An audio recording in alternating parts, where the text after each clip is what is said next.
Next up, we have plant tissues. If you remember what a tissue is, it is a group of cells that work together to perform a specific function. For human anatomy, the last time that we weren't allowed to go back to school and you had to read about the general organization of human tissues, humans have four types of tissues. You have um, epithelial tissue, connective tissue, nervous tissue, and muscle tissue.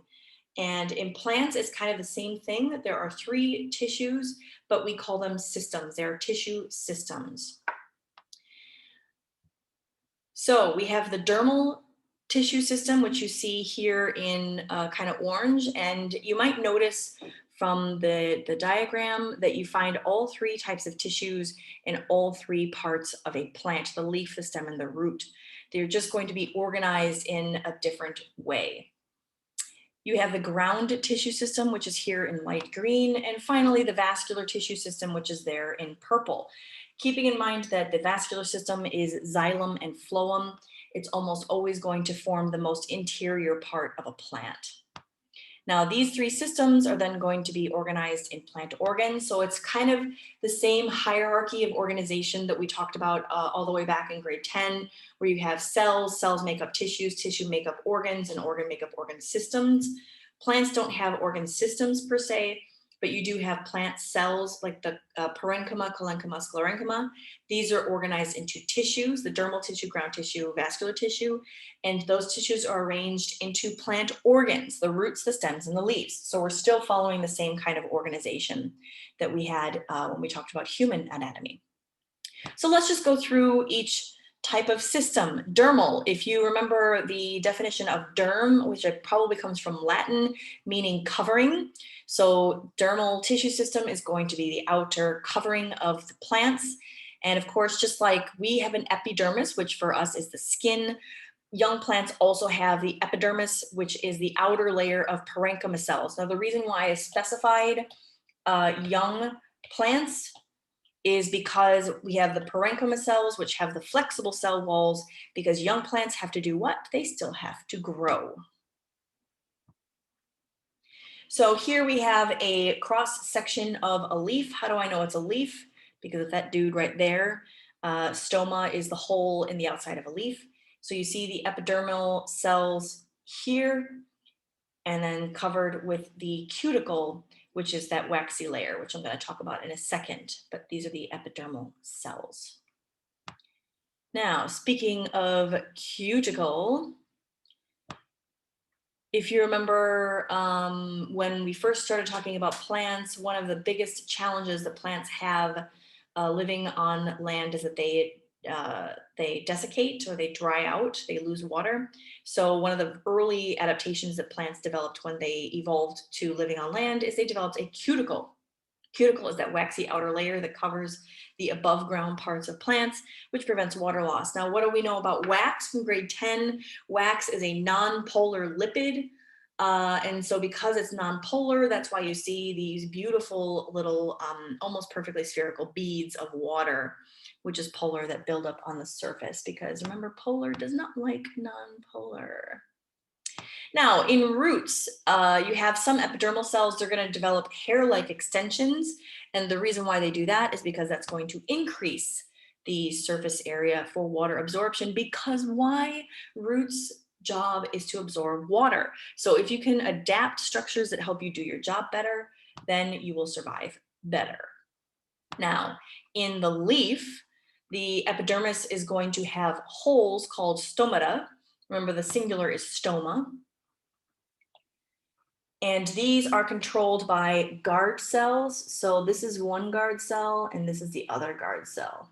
Now, when the stoma is open, it means that potassium has rushed out, has basically been actively transported into the guard cell. Actually, let me rewind that, because it actually comes from the plant tissue, so it goes there. So potassium ions are going to be actively transported into the guard cell, which means water is, of course, going to follow because of osmosis, which means the guard cell is going to swell, and it's going to kind of like pucker, which is going to open up that, that stoma. But when when the stoma is closed, that means that potassium is transported back out, which means water follows due to osmosis, and the cells shrink, which then closes the stoma. If you didn't know, now you know. In woody stems and roots, the epidermis is going to be replaced by dead cork cells. This is going to be combined with a couple other structures we'll talk about later, that's going to form bark. Not like the dog, but bark, which is that outer part of the tree, which sometimes you can break off pieces of. But that's going to protect the living layers underneath. Again, that's for woody plants. On to ground tissue.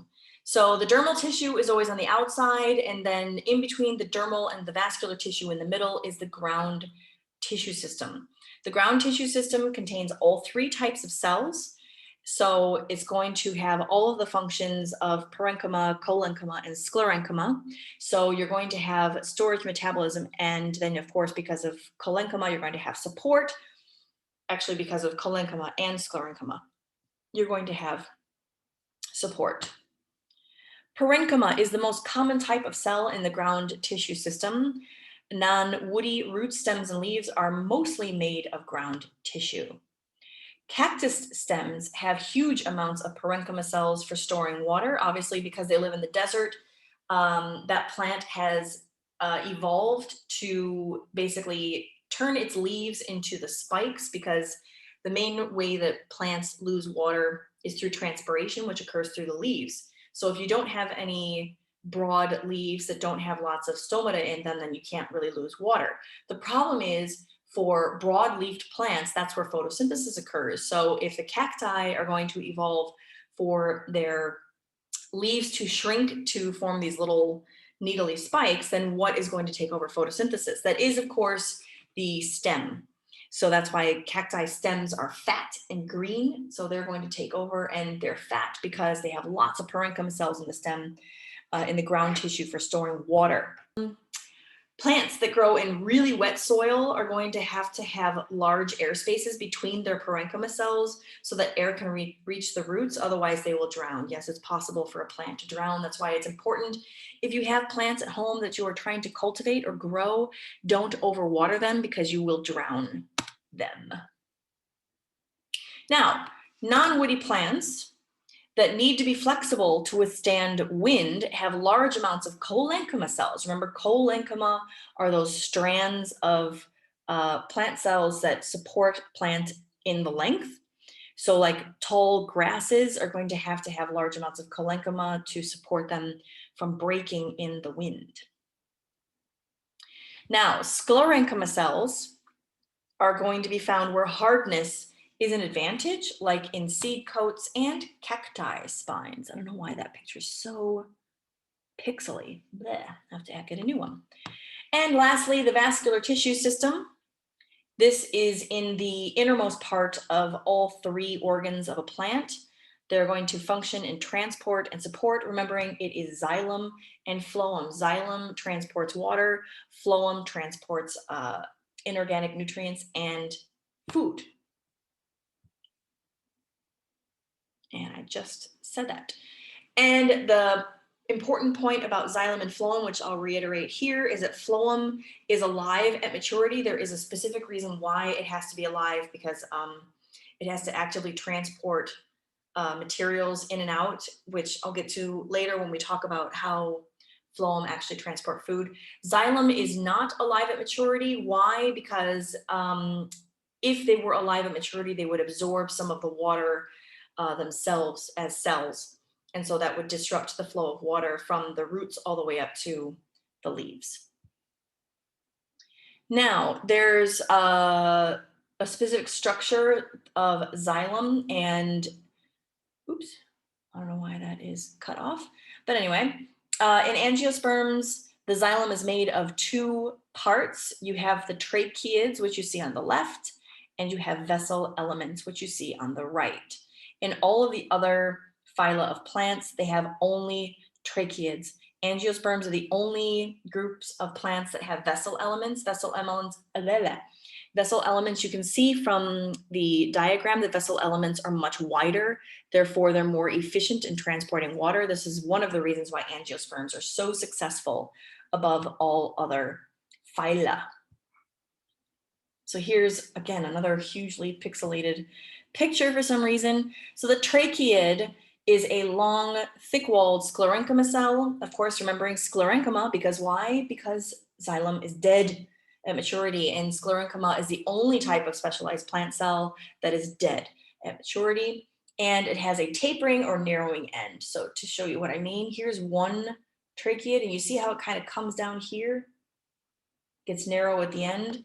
That is tapering.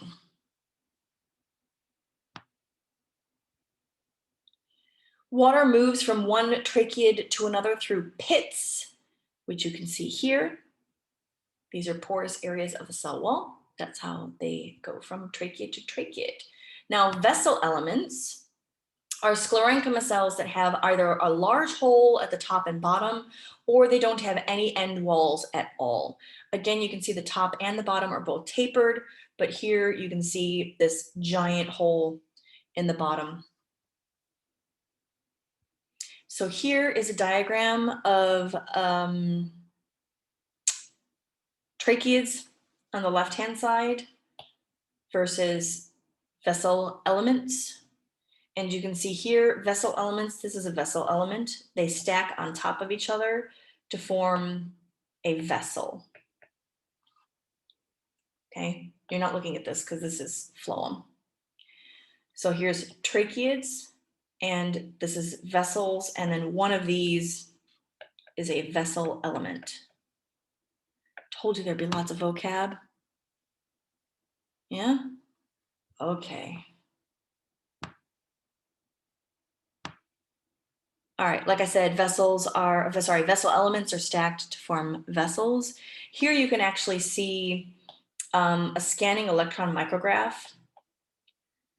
That's from an SEM, I was almost going to say telescope, microscope, a scanning electron microscope. It provides a lot of detail in the kind of a 3D structure. So all of these little tiny holes that you see here and here, these are all tracheids, and these big giant holes, those are vessels. So you can see, you can imagine how much more efficient vessels are at transporting water than tracheids. Okay, I said that already. Now, as I mentioned before, the xylem of most seedless vascular plants and gymnosperms contain only tracheids, and tracheids are considered the primitive type of xylem cell, which is why when you get to the pinnacle or the top of plant evolution, that's where angiosperms are. Angiosperms are the most successfully evolved plants that exist. Okay, and then this is another close-up scanning electron micrograph of xylem. So you can see, obviously, these are vessels, big giant holes. Okay, and then phloem. All right, the structure of phloem. It is made of a parenchyma cell called a sieve tube member or sieve tube element, same thing. So just like vessels and vessel elements, you have a sieve tube, which is here, and then they're made of smaller units called sieve tube elements or sieve tube members. Now, the structure of that is that you've got the sieve tube here. This is the actual tube. And next to it, you have what's called a companion cell. And this is going to be really important in how organic compounds are transported through the phloem, which I think I talk about later. I mentioned that already. All right, and then in between each sieve tube member is a sieve plate. This is basically kind of a cap that has, you can see it has holes in it, which allows the compounds to go from sieve tube member to sieve tube member. And like I said, whoops, let's go back. Each sieve tube member is right next to a companion cell. And that's important for reasons which I will disclose at a later date. Phloem usually contains sclerenchyma cells called fibers. Hemp, flax, and jute fibers are all phloem fibers. So just to quickly go through why we give a crap about this is that you might actually understand this from real life. So here is hemp. Yes, that is marijuana. But marijuana only the recreational drug marijuana uses only the leaves, whereas hemp is the phloem fibers.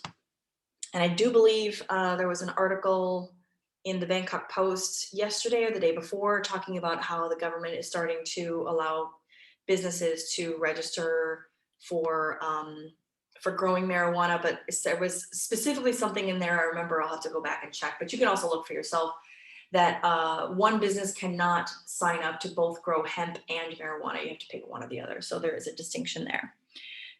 Okay, so these are the hemp fibers. These are the hemp fibers being woven together. And this is the result. So these are, I don't know if you see Vans here. Do you ever see Vans? Are they sold here? Pretty cool shoes. Anyway, so that is the hemp fiber. And here we have, God, who's seen an iPod? I haven't seen an iPod in forever. Anyway, little iPod cases that are made from hemp. I'm sure you've recognized that, that material anyway. So that's made from hemp, which is grown from the marijuana plant. The next phloem fiber is flax. This is the flax plant. Here's the fiber being dried. Here's the fiber being woven. And flax is used to make linen. I don't know why I don't have that, but I think I talked about that before in the first chapter. Here's jute. Here is jute being dried. And then it needs to be woven. Those are jute ropes being woven. And probably this is the most common thing. I do believe you can buy that rug at IKEA, actually. I have one in my bedroom, in my spare room, but those are all jute fibers. Vascular tissue systems are also modified for environmental reasons. For example, xylem forms the wood of trees, which provide plants with strength and conducts water and minerals. Another example is aquatic plants. Xylem is not needed for support or for water. So in aquatic plants, xylem may be almost absent from the plants.